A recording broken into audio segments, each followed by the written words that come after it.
guys, it's me. It's Nikki Averstock, and this is my author advice segment. Remember to like and subscribe for lots of videos on writing and publishing and all that, along with my amazing content of smack talking reality shows. So this is a review. This is not, I don't get affiliate money. This is not an ad. They don't know that I'm doing none of it. I just wanted to talk about a product that I personally use, and I got an email from, which is Pluralsight, S-I-G-H-T, plural as in more than one. And obviously it's in the title. I mention it because they are doing a free April. So if you, so I thought, okay, I'm going to hurry up and do this in case anybody wants to take advantage of it. It's free. You can go sign up. It's like you sign up and then they send you a link like within 12 hours and like get you into the system. I'm not sure why it works that way, but normally they have a 10-day free trial. So if you are watching this video anytime other than April 2020, they do have a 10-day free trial, which was almost enough time for me to do what I needed to do. And then I think it's $22 a month, or I think. And so I did 1 month. And so that was enough for me to do what I'm going to do. They have a wide variety of technical classes. I only looked at the Photoshop, and now that I have the free month, I'm going to try the WordPress. But if you have anything that any sort of program, I would go ahead and check out their classes. For this specific video, I'm going to focus on Photoshop for either making your own graphics, making your own book covers, or like we call them like teasers, or like BookBub and Facebook. You can use custom images for your ads. So that is the focus that I am kind of coming at this with. But if you are a technical person, go and check out, because they have so many classes. They have focused on the idea of providing training. So if you're someplace and you need employees to be able to use a particular program, they can go there and they can learn how to use it. Now, I'm going to kind of back up as authors, which is the focus of these conversations, and talk about Photoshop, why I picked it, and what the class that I recommend that you take if you are thinking about either designing your own covers, or at the very least, because covers are so important. If you cannot pull off your own cover, then at the very least, you can do your own ads. And you can use ads and teasers and things like that as a way of improving your graphic design skill, and then maybe working up to either designing your own covers, or at the very least designing alternate covers, because it is a widely held belief that you want to try rotating out your covers. So any particular genre has preferences as to, if you are a super hot, steamy romance, you have, we call them man chest, sometimes with no head. If you have something a little bit sweeter, it might be couples. And I'm getting a little out of my depth. I write cozy mysteries, which tend to be vector or cartoon drawings. A lot of people call them cartoon drawings, but they're technically vector drawings. And that is very common, or sort of a painterly style image of a location is also a style. And so at some point, my goal is maybe next winter, when I have my seasonal affective disorder really kick in, is to redo my covers, my blurbs, do all that. And it's just a good idea, because people who maybe weren't drawn to your original cover, no matter how good it is, you cannot make everyone happy. Sometimes it's good to give it a kind of facelift. And so that is I love my cover artist. I think she's amazing and brilliant, but I cannot afford to have a second set of covers, especially for a series that's seven books at this point. That is well over $1,000 for me to have her redo those covers, and I just don't know that I can get that much more out of a series, because I'll have to redo everything, and so I'm going to try it. So I have gone with Photoshop. There's another program called GIMP, which stands for, it has some graphical it's an acronym. I'm not crazy about the name, but there you go. But it's very similar to Photoshop, so a lot of the stuff that you learn in Photoshop can also be applied to a similar agent. Now, there are classes. When I started figuring, okay, I need to figure this out, I need to, use Photoshop, I started looking for a class, and a friend recommended Pluralsight. It's on my computer, that's why I keep gesturing at it. And the reason that I liked doing it was because the class covered all the basic things you needed. Did a lot with selection tools, which is when you are assembling a cover or a teaser, what you need to be doing is using either royalty-free images from a royalty-free site, or buy tokens or buy stock photos from a stock photo site and follow all of their rules. Always, always, always, always. The last thing you want to do is it's stealing if you don't do that correctly. I will talk about Deposit Photo has a deal once a year where you can buy 100 credits for $50, and that's what most people I know do.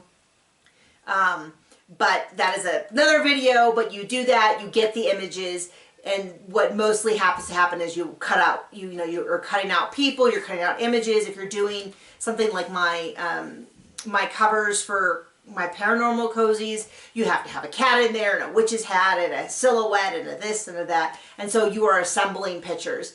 And this site talks, they have the website you can use, they have an app. I mostly use on the website, and literally how I used it was you can speed it up a little bit, so I would put it at like 1.5 speed, because in the beginning they covered a lot of stuff I would never need, like storyboards. That's for, I don't even know what that's for. I think it's for websites or apps or something. And then when they hit a section that this is like, oh, this is information I need, I would go to just a normal speed. I would write down the name of the tool, kind of what it does, and then I would pause the video and I had to open up Photoshop and I would practice with it a couple times so I got a chance. Because it's really easy to be like, oh yeah, I'm following, and then all of a sudden you're not following. If you want to see 2 covers that I did after using this class, that's my Casino Witch mini mystery series, The Case of the Murdered Moose and The Case of the Criminal Christmas and I'll try to remember to put those links in the bottom. I'll try to remember. And you can see they're very simple. They're not over the top crazy, but they are also short stories, and I couldn't afford to spend the full price for a cover for something that I was going to be selling for 99 cents, so 30 cents of royalty per sale. It's going to take me a long time to earn back the money that even an inexpensive pre-made would cost me. So I made one image, and I tried to make it in a way that as I continue to add short stories to the series, I can change out an element. In the first one, it was a scary tree with a pumpkin. For the second one, I put a Christmas tree in, and then I guess I'm going to have to stick with holidays, so it's super obvious, but I'll keep doing that. So for Pluralsight, I'm just pulling up the name of the class that I took. Photoshop CC Fundamentals, taught by Matthew Peasy, like pizza, but with 2 eyes. They also have a class by him as well that's just selections, so how to select an item, because the difference between like slowly trying to get your mouse to move around something. There's also a class on just type, and then I'm actually going to try this time, since I have it free, I'm going to try a WordPress site, because I have a WordPress website, and I'd like to have a little more control over that. So I consider Pluralsight, like I said, I don't get any money back from it, but I'm always trying to look for classes that I feel have, and you can go to the website, you can look at the classes, you can see what it covers, and it covers all of the basics that you really need to assemble a cover. They have exercises, they have images you can download, and try to make a cover. Now I'm going to say a couple of caveats. This is a whole separate topic, is, should you be making your own cover? And it's probably one of the best ways that people can save money, but it is a very, very competitive market. So if you are even considering making your own cover for a self-published story, you need to spend a lot of time looking at covers on Amazon, on Kobo, on different places. Amazon, people are usually on Amazon, so that's a good place to go to see what is the style. What are traditional publishers doing? What are indie publishers doing? What books are selling? And that you can't just go and look one day, because one day is just a snapshot. And if people have a aggressive advertising campaign, you could have a book that's not really selling have a high rank, because if millions of people are seeing the book, some of them are going to click and buy it just because it showed up and it piqued their interest that day.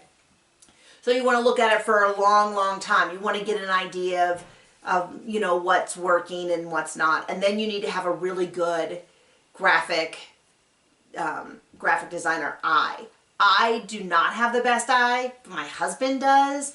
And I have a group of friends that really just naturally have that gift. They can see, they can say, oh, add a drop shadow to your, you know, to your type, or, okay, you're too close to the edge. And so it doesn't hurt to try to make your own covers and then get feedback, but definitely don't let it be an area that you skimp out on just because you think, oh, $150 for a cover, I'm not paying that, or $200 or $300 or $500. And at the same time, you want to be really careful hiring cover designers that kind of pop up out of nowhere, out of, you know, a lot of people go on Fiverr. I don't know anything about Fiverr. I don't know the quality of it. But we had a whole, there's been situations where someone popped up out of nowhere, sold covers that were actually real existing books. They pulled them offline, they removed the type, they sold them for $50, and then they disappeared. And so guess who's caught holding the bag on that?